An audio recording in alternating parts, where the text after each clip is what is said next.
साथ ही आप लोग के साथ ही चलती बढ़ती आई है मेरी जर्नी।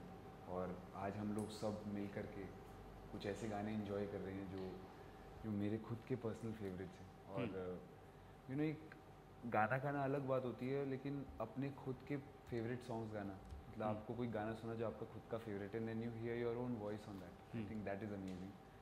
एंड मैं उसके लिए बहुत खुश हूँ। काबिल है, Humma song, and lot of things are lined up, and मैं बहुत एक्साइटेड हूँ। And I am nervous also, very nervous. I mean देखते हैं अब मेन स्ट्रीम ऑडियंस पे जा रही है, अब बड़े बड़े लोगों के पास साथ काम करने को मिल रहा है, और उस ऑडियंस से कनेक्ट करने को मिल रहा है जो ऑडियंस ने मेरी आवाज़ सुनी थी बट वो मुझे जानते नहीं थे। तो थोड़ा नर्वस भी हूँ। I hope they like my work, I hope they like my commitment towards my work, and I hope I like my work. When I see 10 years down the line, I hope मैं अपने काम को enjoy कर सकूँ 10 साल बाद।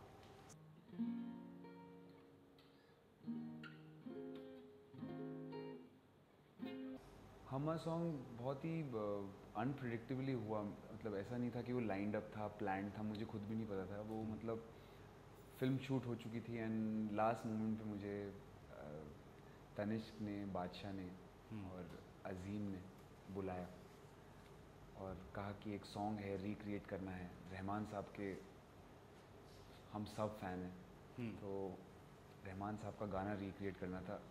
काफ़ी डर भी गया था मैं मतलब it's a cult song, Humma Humma is a cult song. And Humma Humma की जो धुन है, हम्मा हम्मा जो गाना है, वो ऐसा गाना है कि वो अभी रिक्रिएट हुआ है, फिर फ्रेश साउंड कर रहा है।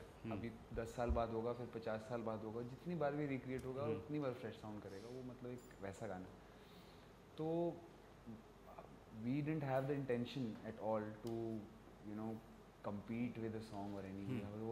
वो बस हम लोग, we were just feeling lucky and grateful कि हम लोग एक ऐसे गाने को रिक्रिएट कर रहे हैं जो ऑलरेडी ऑडियंस के दिल के इतने करीब है।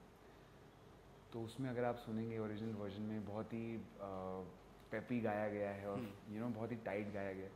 तो just to try something new, मतलब मैं अपने वोकल्स के साथ हमेशा कुछ ना कुछ नया करता रहता हूँ, ट्राई करता रहता हूँ, सीखता रहता हूँ। तो थोड़ा मैंने एक सॉफ्ट अप्रोच से उस गाने को गाया है, थोड़ा फ्लोई आवाज़ में, बहुत स्मूथली उस गाने को रेंडर करा। And I think it's working wonders. I am getting a lot of love. I mean social media and everywhere, the song is everywhere. इस गाने में एक उनको एक फ्लो चाहिए था, उनको एक ड्रीम चाहिए था, एक ड्रीमी वोकल्स चाहिए थे, you know what I mean. जब ड्रीमी वोकल्स की बात आती है तो थोड़ा सॉफ्ट अप्रोच से मैंने इस गाने को गाया है, और इस गाने को बिल्कुल भी मैंने पंच नहीं करा। Otherwise Humma it's very punchy song, but मैंने उसको बहुत सॉफ्टली रेंडर करा। एंड ये गाना जब रिक्रिएट हो गया, उसके बाद रहमान साहब ने भी सुना, इस गाना गया रहमान साहब के पास और उन्होंने बहुत अच्छे रिव्यूज़ दिए। मेरे लिए अपने आप में यही बहुत बड़ी बात है कि रहमान साहब ने इसको अप्रूव कर दिया हमारे लिए। ओके। और ऑब्वियसली रहमान साहब का गाना रिक्रिएट करेंगे तो उनसे बगैर कुछ नहीं हो पाएगा। तो आई थिंक आवाज़ पहुंच चुकी है रहमान साहब तक मेरी, और क्या पता जल्दी रहमान साहब के लिए मैं कुछ गाऊं, सरप्राइज़ दूं।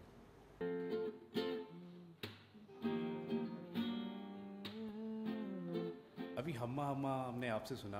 हम्मा हम्मा के बाद जुबीन, ये भी कहा जा रहा है कि काबिल काबिल जो है सिर्फ और सिर्फ मुझे लगता है आपके ऊपर है। जो म्यूज़िक की अगर बात करें तो कहा ये भी जा रहा है कि काबिल इज़ वन ए दिल मुश्किल ऑफ जुबीन नौटियाल। तो इस तरह के कॉम्प्लीमेंट आप किस तरह लेते हैं बेसिक?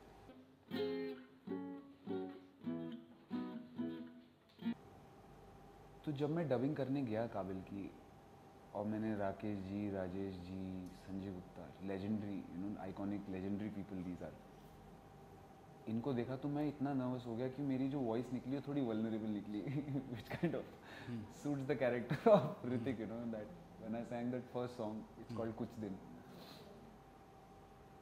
इस गाने को रिक्रिएट करा है मेरे बहुत अच्छे दोस्त हैं, मेरे एल्डर ब्रदर्स हैं एक तरह से, गौरव, रोशन और कुमार पाली ने साथ में मिलकर के इस गाने को शक्ल दी। जब ये गाने की बात आई, जब ये गाना रिक्रिएट करा गया, तो हमने इसके दो अलग अलग वर्जन बनाए थे। एक सेपरेट था और एक ये वाला वर्जन था। जो दूसरा वर्जन था उसमें थोड़ा एक एक हीरोइज्म था, एक अलग मतलब एक वो होता ना माचो हीरोइज्म वाली बात। तो उसमें एक वो वाली पंजाबी लिरिक्स के साथ एक वो लिरिक्स थी which used to land on Dil Kya Kare, which was also a brilliant version. और दूसरा उन्होंने ये बनाया था जो काबिल में उनको सूट करा। बट अगेन दिस सॉन्ग ना दिल क्या करे अगर आप सुनेंगे तो इट्स अ फ्रेश सॉन्ग, पूरा शुरू से लेकर के जब आप सुनेंगे गाना तो उसमें सिर्फ कुछ एलिमेंट्स आते हैं ओरिजिनल सॉन्ग से, और उसके अलावा पूरा एक फ्रेश सॉन्ग है। तो again that character vulnerability of Hrithik Roshan will be seen when you will see the video of this, that innocence, that innocence is there in the album, and उस वजह से मेरे को कास्ट करा गया इसमें, क्योंकि they wanted that innocence throughout the album. And I did one song and then another song and third song, just मुझे नर्वसनेस नहीं थी ऑनेस्टली सिंग, मैं बिल्कुल नर्वस नहीं था इस गाने को गाने में, क्योंकि मैंने सुना उसको, और जब मैंने सुना तो मतलब एक बार में मेरा एक कनेक्शन हुआ गाने के साथ।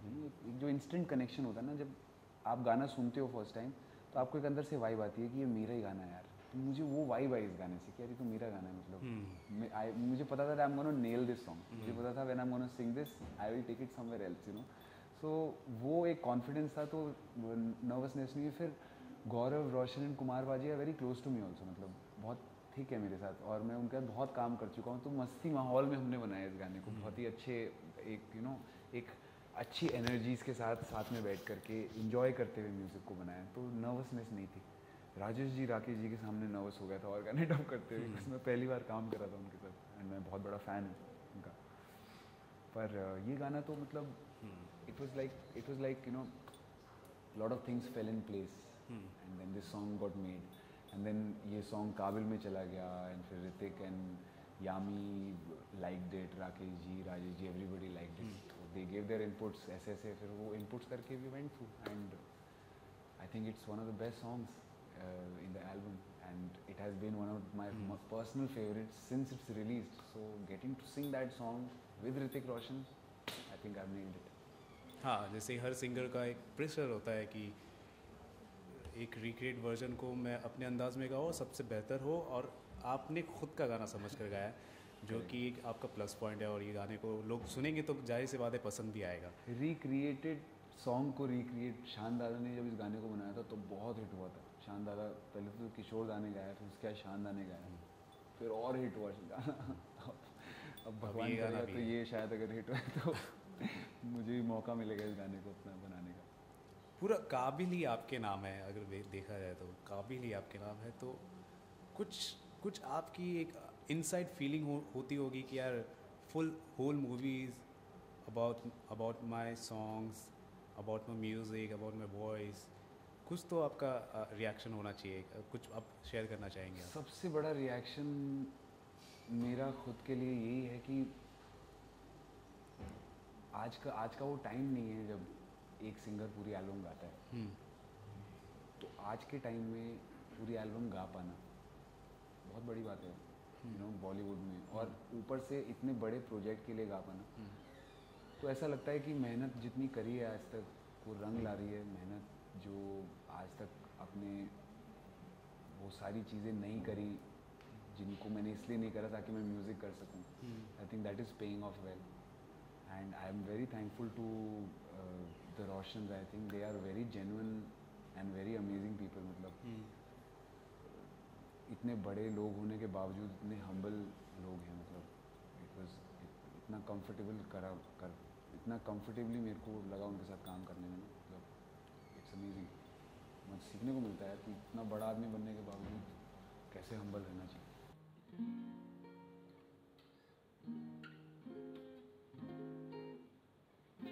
क्रिसमस से बहुत ख़ास मेमोरीज जुड़ी हैं।